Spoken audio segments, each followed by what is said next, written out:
Hello, this is Mike Burek, your host and producer of Knanitsia, The Well, a podcast series about topics of interest to the global Ukrainian community. Today is Tuesday, February 20th, 2024.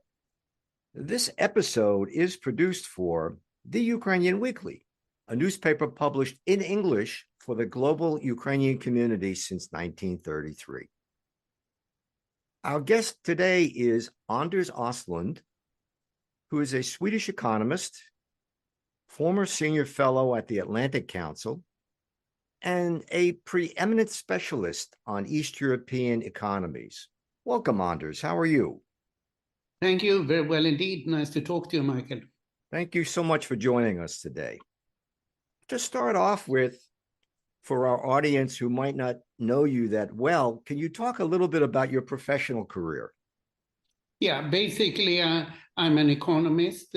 I did my PhD at Oxford, and I wrote about private enterprise in Poland and East Germany, and completed my dissertation in 1982. Since I presumed that communism was to end rather soon, I wanted to see what comes afterwards. And then I followed particularly Poland and the Soviet Union all along. And I was happy that 1984 to 87, I was posted as a Swedish diplomat reporting on economic affairs in Moscow. And during that period, I traveled often to Ukraine. And I followed the Ukrainian economy actually since 1985. And I've done so in various capacities as a professor at the Stockholm School of Economics from 1989 to 94.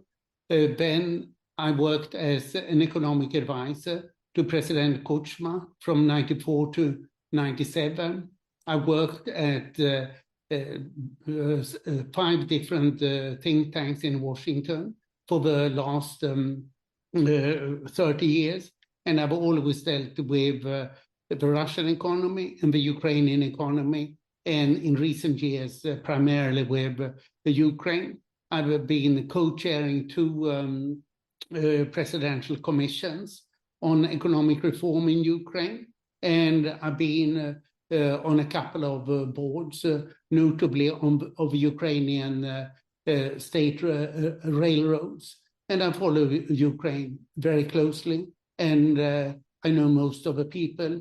I've written 2 books about the Ukrainian economy and edited 2 books. So this is my great passion.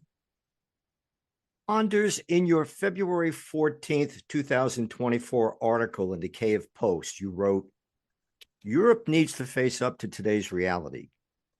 Either Ukraine, and implicitly the West, wins, or Russia wins the current war. The obvious conclusion is that Russia must be defeated. What should the EU be doing now for Ukraine to secure a victory? Throw in everything that they have in terms of arms to Ukraine and provide the financing. The Baltic states have come up with a wonderful idea that 0.25% of GDP should each year be devoted to Ukraine of all EU countries, and they are doing it themselves. The Nordic countries are also doing so. And Denmark, for example, the other day decided, okay, we give all our artillery, which is quite sophisticated, to Ukraine. Ukraine is the first defense line of Europe. Ukraine today has 1 million men and women under arms, probably more than all the EU countries together. So it's the Ukrainians who best can use the arms. And then we also have the financing. I don't think that the US Congress will decide positively on the $60 billion for Ukraine. Then the EU has to step up as an organization or as individual countries. And what I see is that we are doing both. Europe, with the sole exception of Hungary, is extremely committed to the victory of Ukraine. And speaking of the U.S. Congress, why do you think Republicans do not support additional aid for Ukraine? I think it's a sheer corruption. Too many Republicans are receiving anonymous funding from Russian businessmen. We just learned that in 2018, the current speaker, Mike Johnson, who doesn't support Ukraine, got $37,000 from a company called American Ethane, but owned 88% by three big Russian businessmen, and one of them is a billionaire close to Putin. The big US problem is that it allows millions of anonymous companies, and these many anonymous companies are to a substantial extent financing both parties. We don't know who is paying our US politicians, and this is normally called corruption, only that in the US it's unfortunately legalized. Do you think the death of the Russian opposition leader Alexei Navalny will change the attitude of US Republicans regarding aid for Ukraine? No, I don't think that they could care about it at all. And we can also see, I was looking through what they had said, and I mean, the truly odious pro-Putin Republicans, most of them haven't mentioned Navalny. And if they have, for example, Trump himself, in a pretty neutral fashion, Navalny died, more or less. Matt Gaetz made a similar statement. They don't condemn Putin for quite obviously having committed this murder. So I don't think that that will change anything with the Republicans and the Ukrainians. They are voting for the money. And of course, we don't know exactly how they get the money, but we have all reason to assume. Ukraine needs security guarantees for its long-term survival. Do you think NATO will invite Ukraine to become a member before the war ends? It's clear that the current US administration, in particular Jake Sullivan and Bill Burns, the CIA head, are against it.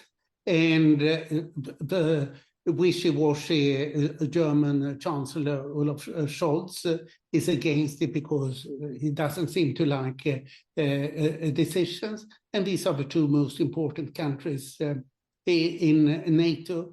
I think that something has to change in Washington. And that might be a positive impact on the Biden administration, on the current fight in the Congress, that all of a sudden the Biden administration realizes that their far too cautious policy towards Russia has been harmful to themselves and to President Biden's re-election chances. So now we hear that the US is discussing delivering long-distance missiles to cruise missiles to Ukraine, the so-called ATACMS, and that should have been done long ago. So I think that some people who have wanted to play down the war in Ukraine might, on the Democratic side, might now realize that this was a mistake and that they had better play it up and make sure that Ukraine wins. Anders, what do you think is the best way to finance Ukraine to rebuild the country after the Russian invasion? Thank you, Michael, for such a leading question. Of course, to take the $300 billion of Russian sovereign assets that have been so-called immobilized, that is frozen in the West. And there's no reason not to do so. we have had a long debate which has clarified that they should be seized and delivered to Ukraine as war reparations. And a few things have happened. Chrystia Freeland in Canada has been the leader on this all along. David Cameron, now Lord Cameron, as Minister for Foreign Affairs, has taken up this as a leading question in Britain. And this seems to have tilted the US administration in that direction as well. And Japan, for reasons I don't know, seem to support it. The main impediments are Germany, the permanently decision unable Chancellor Olaf Scholz has gone against it so far, and he leans on Christine Lagarde, the president of the European Central Bank, who thinks that this would undermine the euro, which a lot of economists have clarified is not the case. Most prominently, Larry Summers, the former US Treasury Secretary. So we have a lot of know-nothings who are arguing this can't be right, when the people who actually think say, sorry, this is right. And I think that this is seeping through, but it's a tragedy that it has taken 2 years even to come close to a decision. This should have been decided early on, make the money available as war reparations for Ukraine.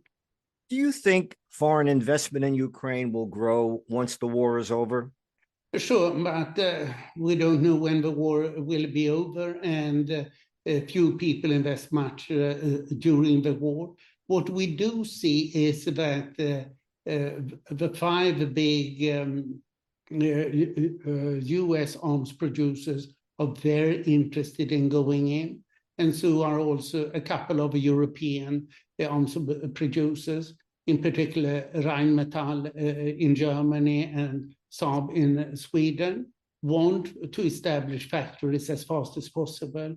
And we are seeing a wonderful activity. I met recently with the Minister of Strategic Industries, that is war companies, Alexander Kamishin, and he said that there are now 400 private companies and 100 state companies that are producing arms in Ukraine.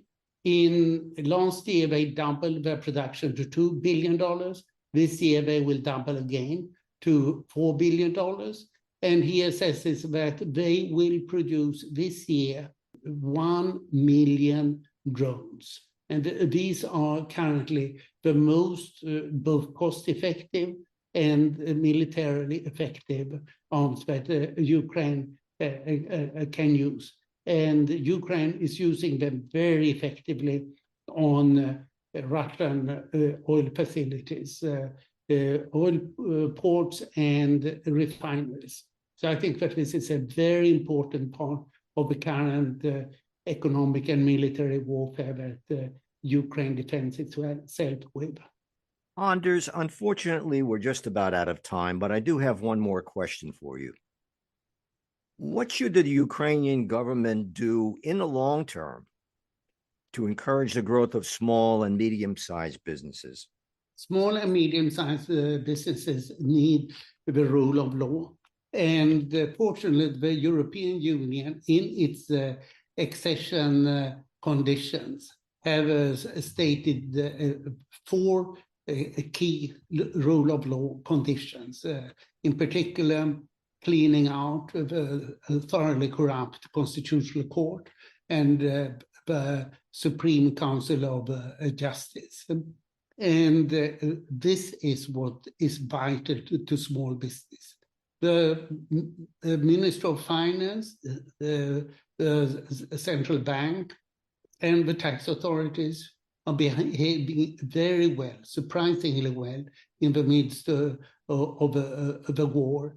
The problem is the top of the legal apparatus, and now the EU is likely to make sure that it's cleaned out.